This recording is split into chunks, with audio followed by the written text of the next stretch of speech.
It was Christmas on the island of Christmas. All the engines were hard. Thomas and Toby were busy carrying people and parcels up and down the branch line. Everyone was complaining. Only the coaches, Annie and Clarabelle, were happy. It's always the same before Christmas, they groaned. We feel so full, we feel so full. That's what she said, said Thomas. Where's your cowcatcher, he asked. But we don't catch cows, sir. Don't be funny, snapped Thomas. But we don't put you to poop. By the side of the track was a lonely little cottage with a familiar figure waving to them. It's Mrs. Kindly, whistled Thomas. Peep, peep, happy Christmas. Thomas always felt better for seeing her die. Christmas just wouldn't be Christmas. When work was over, Thomas went to see the other engines. All their coats had been polished. "Ha," said Gordon, "just look at us. Your driver will have to work fast to get you as smart as us." "Never mind that," replied Thomas. "I've something important to say. Do you realize it's a whole 6 years since Jackninja5's made for Christmas YouTube poop?" Thomas hated Jackninja5's. "But," said James and Henry together. "Exactly," said Thomas. "So now I think we should all give her a special Christmas party."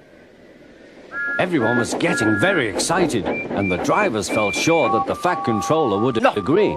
As indeed he did. No, the engines all hated the Fat Controller when the Fat Controller fell. Help! The Fat Controller had bad news. The weather's changed badly. Mrs. Kindly is snowed up. "Never mind that," replied Thomas. "Toby says he'll help to rescue her. You must help too, Thomas." "I won't," said Thomas. "Then," said the Fat Controller, "I'm afraid there's no party." The engines and Jackninja5's all said what a bad railway it was. Then they told Thomas how bad he was instead. Everyone was very cross. Thomas hated the other engines. "Fine, but I won't wear a snowplow. You will. I won't. You will. I won't. You will. I'll teach you." "You'd never dare." "I would then. You'll see. If you can't behave, I shall take away your red coat and have you painted blue." "But," Thomas the Tank Engine. "Stop arguing." "I'll try, sir. We must rescue her. We must." "There's a good engine. You and Toby will manage splendidly." Thomas charged the Fat Controller fiercely. Help! Sometimes he swept them aside, sometimes they stuck fast, and the men had to loosen them.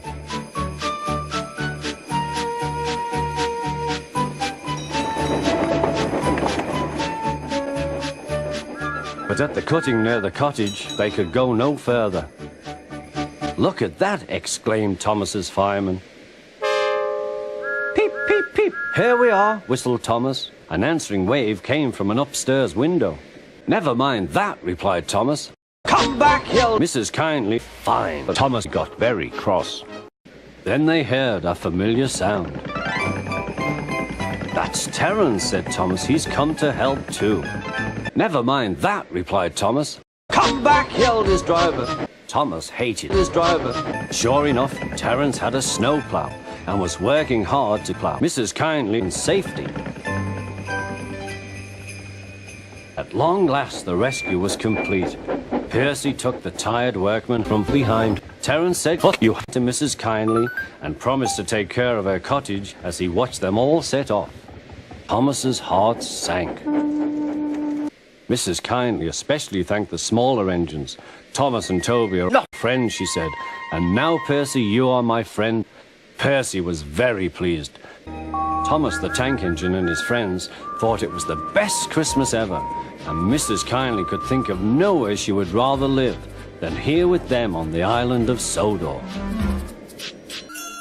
I'll be back when you least expect it. Next Xmas! Ho, ho, ho! "I've something important to say. Do you realize Jackninja5's has paid on help is until no